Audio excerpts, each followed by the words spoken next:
मजाक उड़ाते रहे। आपने लिखा है ना कि लोग और भी हकीले हो गए, तो इसका मतलब क्या है? आते थे, क्या बन रहा है? बोला लकड़ी का जहाज बन रहा है। बोला क्यों बन रहा है? बोला पृथ्वी पर बारिश आने वाली, बाढ़ आने वाली। व्हाट? इनमें कोई होगा अलग टाइप का आदमी, रफीक, सलमान, सुरेश, सलीम, संतोष, पता नहीं कौन होगा, ठीक है ना। उस वक्त में नाम भी अलग अलग होते थे। नूह को बोलता होगा, ए बुढ़े तू पागल हो गया है, तू पागल हो गया है, और जो तू हमसे बकवास करता है ना कि ऐसा कुछ नहीं होने वाला है।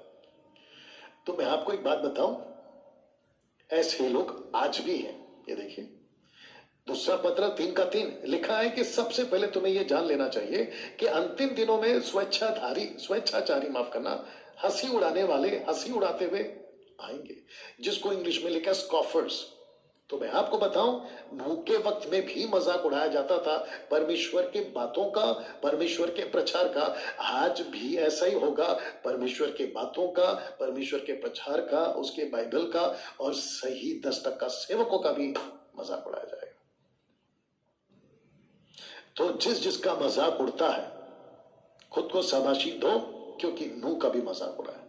जिसकी मिनिस्ट्री को सताया जाता है खुद को शाबाशी दो और खुद को धन्य समझो, क्योंकि यहां पे भी इनका मजाक उड़ाया गया। आप जानते हो यीशु ने क्या कहा लूका 17 का 26 में? वैसे ही जैसे नूह के दिनों में हुआ था, मनुष्य के पुत्र के दिनों में भी होगा। अभी जो चल रहा है ना, ये मनुष्य के दिनों का दिन चल रहा है। उस दिन तक जब नूह ने जहाज में प्रवेश किया, लोग खाते पीते रहे, ब्याह रचाते और विवाह दिए जाते रहे, विवाह में दिए जाते रहे, मतलब उनके बेटा बेटी को दूसरे लोगों को शादियों के लिए दिए जाते रहे। फिर जल प्रलय आया और उसने सबको नष्ट कर दिया। अब आप सोच के देखिए, इनमें से किसी को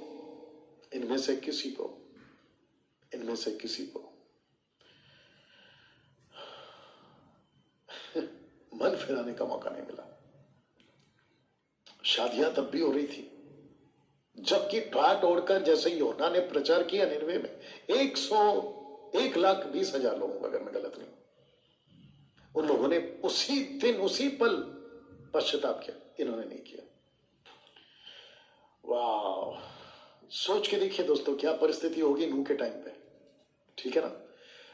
तो यह शहर क्या कहता है 6 का 1 में? उस समय मतुशेलह के मरने के बाद यहोवा ने नूह से कहा, तू अपने घराने समेत जहाज में जा। तो मैं वापस कहता हूं कि मतुशेलह 120 साल तक प्रचार करता रहा, नूह के साथ प्रचार करता रहा, उनको मौके देने की बात करता रहा, लेकिन ये लोग मजाक उड़ाते रहे।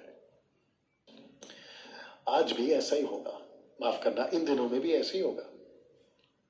हम प्रचार कर रहे हैं दुनिया के लोगों को। अच्छा, लगे हाथ ये भी बता दो, आपका अगर कोई प्रचार नहीं सुन रहा है, ताज्जुब नहीं होना, क्योंकि ये सिस्टम में है। डैनियल भाई, हम अपनी पत्नी को, पति को, बच्चे को, माँ बाप को, भाई को, बहन को, पड़ोसी को, रिश्तेदारों को, बॉस को, लिफ्टमैन को, वॉचमैन को, दूध वाला, पेपर वाला, धोबी वाला, सड़क वाला, रोडपति, करोड़पति, इन सबको समझा के थक गए, लेकिन ये लोग सुनते ही नहीं है, उल्टा हमारा मजाक उड़ाते हैं। तो मैं आपको बता दूं, ये सिस्टम में है, नहीं परेशान होना। चर्च के चर्च के पास्टरों, आपको भी कह दूं, जब पुलपिट पे प्रीच करते हो, वो भी सही वाले, जिनका डॉक्ट्रिन सही है, नॉट अन्य भाषा राभा राभा वाले, उनकी बात नहीं कर रहा हूं, उनका तो वैसे ही बेड़ा कर रखा है। जो सही लोग हैं, आप पुलपिट से जब प्रचार करते हो तो ताज्जुब नहीं होना कि कलीसिया सुनती क्यों नहीं है। ये सिस्टम में है। जब यहां पे नहीं सुधरे, यही तो यीशु जी कह रहे हैं, चलता रहेगा, इनको मौके देने की बात होती रहेगी और इनका बिगड़ना भी चलता रहेगा। ये सिस्टम में, तो ताज्जुब नहीं होना। मुझे कितने कॉल्स आते हैं कि मैं इसको कितना समझाऊं, ये सुनता ही नहीं है। नहीं सुनेगा मेरे भाई, नहीं सुनेगा। तो लिखा है कि जैसे ही मतुशेलह मरा, परमेश्वर ने नूह से कहा, okay now time is over.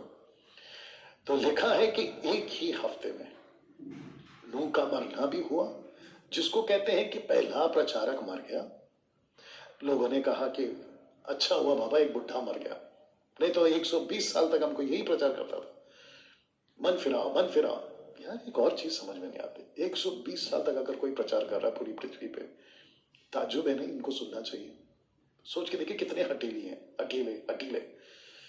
उसके बाद में नंबर आता है नू का। परमेश्वर ने बोला okay now time is over, finish, stop preaching now, जहाज में जा। वाह, तब जाके मेरे को मत्ती का 7 का 6 याद आता है कि अपने मोती कुत्तों और सूअर के आगे मत डालो। या मत्ती 7 का 6 याद आ गया आपको? मैं नहीं पढ़ूंगा क्योंकि टाइम कम है। दोस्तों कैसा लग रहा है अभी तक? कुछ लोग मुझे बोलते कि डैनियल भाई जब आप प्रचार करते ना तो बहुत एटीट्यूड दिखता है आपके अंदर। ए मेरे भाई, मेरे अंदर एटीट्यूड है। कुछ लोग कहते हैं कि जब आप डैनियल भाई जब आप प्रीच करते तो बहुत घमंडी लगते हो।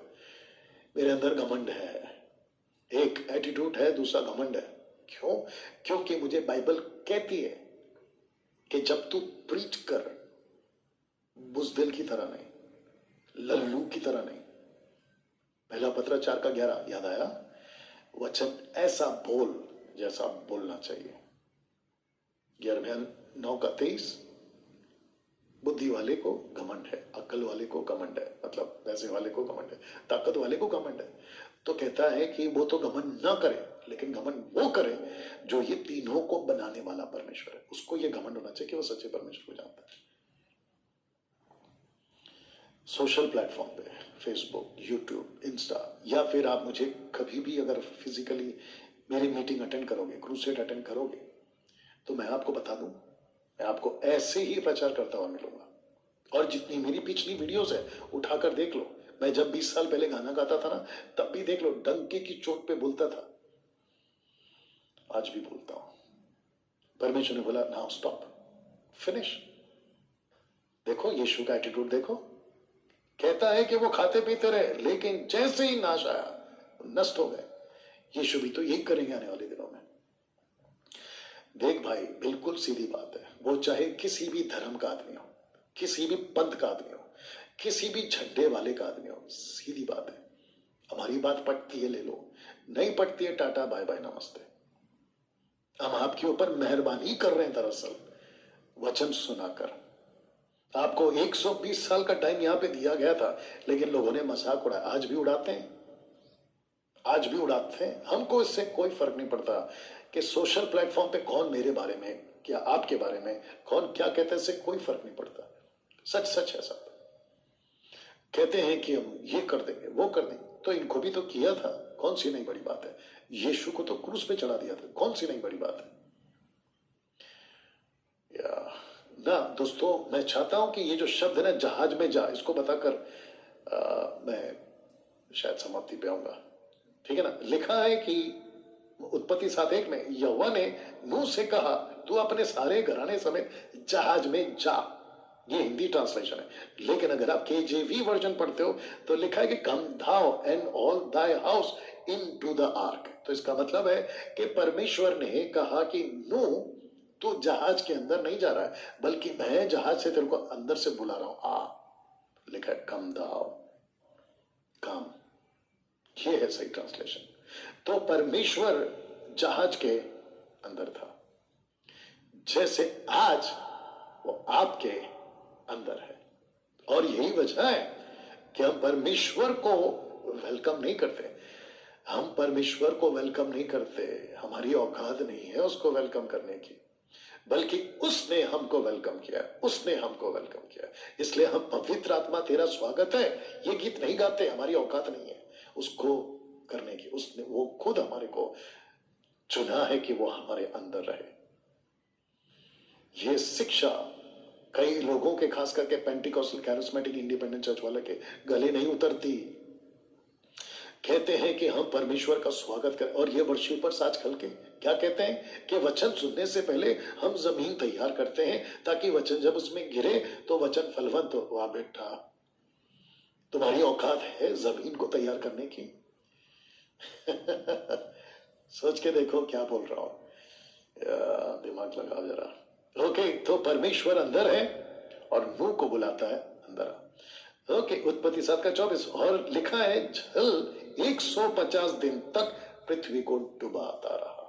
150 साल तक, 150, माफ करना, 150 दिन तक, 150 दिन तक, माफ करना, डुबाता रहा, डूब जाओ, हर चीज डूबती गई। अच्छा अब सुनो, जब ये डूब रहे थे तो इनकी जो मजाक है ना, इन पे भारी पड़ गई। आप समझ गए?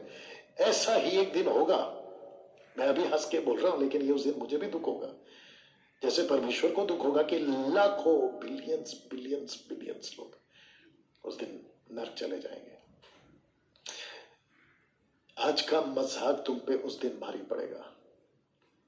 तुम जो मजाक उड़ाते हो ना बाइबल का, चर्च का, सेवकों का, वचन का, मसीहा का, क्या कहते हैं कि जो 3 खिल्ले को बर्दाश्त नहीं कर सका वो परमेश्वर कैसा हुआ बेटा? वो 3 खिल्ले पे मरा तेरे लिए। अगर वो नहीं मरता ना तो तू मर जाता, और अभी भी तू मरेगा अगर नहीं समझेगा। सीधी बात है। ओके, तो लिखा है कि 150 दिन तक पृथ्वी को डुबा रहा। अभी इसको पढ़ते हैं, यशायाह चैप्टर 6 वर्स 37। लिखा है, यहोवा ने नूह की बात सुनकर उससे कहा, जब एक वर्ष पूरा हो जाएगा तब तू निकल जाना। तो इसका मतलब है कि मैंने इसको इसलिए रखा है कि नूह इस जहाज में 100 साल तक था।